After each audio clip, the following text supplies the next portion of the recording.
So programs, I'm going to talk about within programs, particularly 4 key shifts, I think, and strategies that smaller churches can think about implementing a bit more. So the first one is just getting clarity on our theological convictions and the culture we're wanting to see. What do we want to see under God in our church?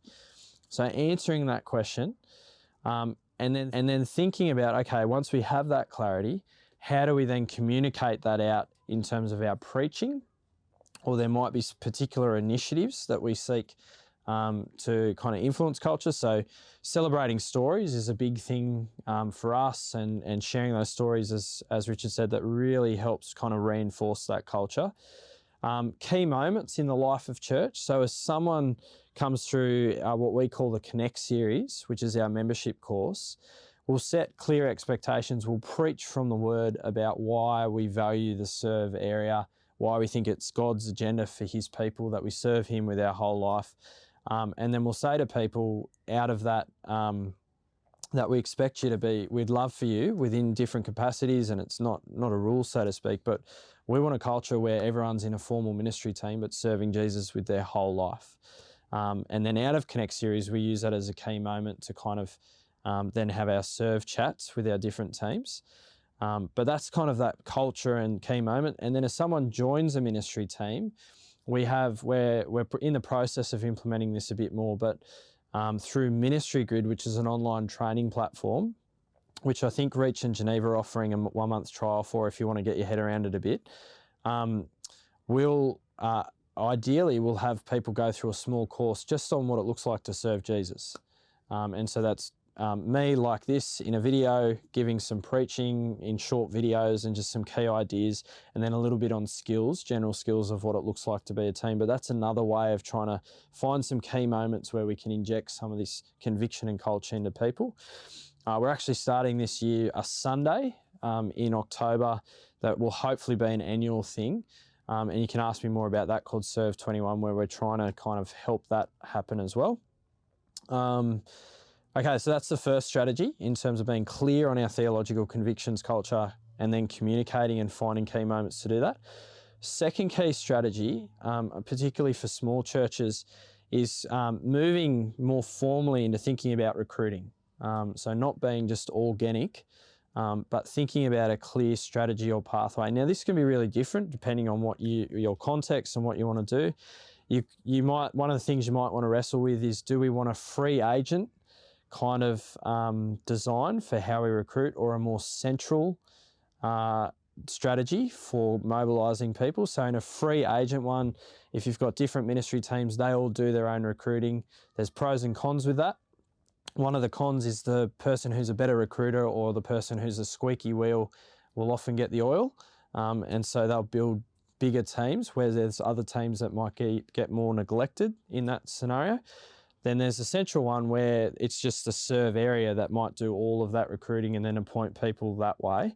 The con of that is it can be a bit of a roadblock, or there's a word for that I can't think of. But we at HBC actually run both, and it's messy, but we run the tension of doing both, and you can ask more about that. Having a clarity on the pathway, particularly if you have a membership course or you've got a movement out of a membership course, and using that to be a formal kind of way of recruiting is really helpful, even in a small church. So an example of a smaller church who's the system they started with is everyone who came through their membership course, they'd go straight into welcoming at church. And so they were like, okay, why don't you sit there and we'll get you started serving in the welcome team. It's a great way to build relationships, connect for 3 months or so, and then we can think about how you might serve beyond that. That's a strategy, but they're thinking intentionally about that thoughtful process. Thinking about serve chats and the nature of them, and thinking holistically for the person we're having those chats with, but then also getting some clarity on ministry needs as a church. So of our teams, or of the ministries that we're running, what are the ones that need maybe more people at this time, and having some clarity on that. So we just use a simple spreadsheet to do that and gather the information from our different teams and try and keep that up to date every month. So that's the second thing, formal kind of thinking more formally about recruiting. The third thing is thinking about the shift to ministry teams, if you haven't done that already across the whole of church.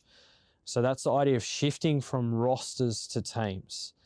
Now, that's a significant thing to do, and you might do it ministry by ministry. You might not do it all at once. But I think there's real value when I say rosters from teams. Rosters is kind of the idea that I get rostered on with different people all the time to do particular things.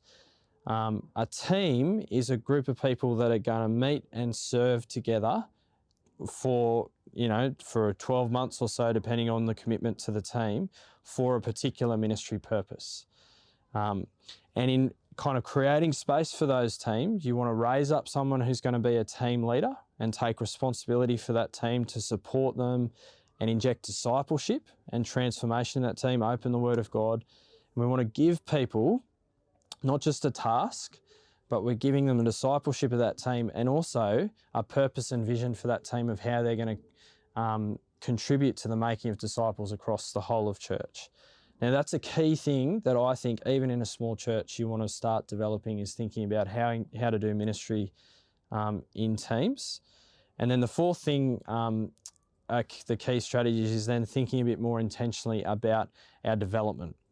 So there's a shift that will happen in small churches where you want to have leaders overseeing key areas to agree, not just the paid staff member. And it is hard to do, like it is at Lake Mac, it is hard to do. You do start off as a bit of a generalist, but you want to call more and more people into leading those particular areas within their capacity across church, and start handing over and empowering them to be thinking about those particular things. And then as church grows, you may then also need to think about implementing those layers more, of not just the person who's overseeing that serve area then to team members, but you might need some team leaders in there as well as church begins to grow. And then thinking, if that's our structure and what we're trying to do in regards to like a leadership pipeline, and we're at Reach Australia, we do a day in just thinking about how to build leaders and kind of structure this leadership pipeline. But you're also thinking, okay, if that's what we're seeking to develop across church, how are we going to do intentional training and development in that regard? So is it worthwhile not just the individual teams meeting for their own training, but how can I train team members across all of church? How can I train team leaders across all of church? How can I train ministry department leaders across all of church? And then finally, we're a big fan of MTS and thinking about sending for our churches. And so that's a great platform as well for training and development within church.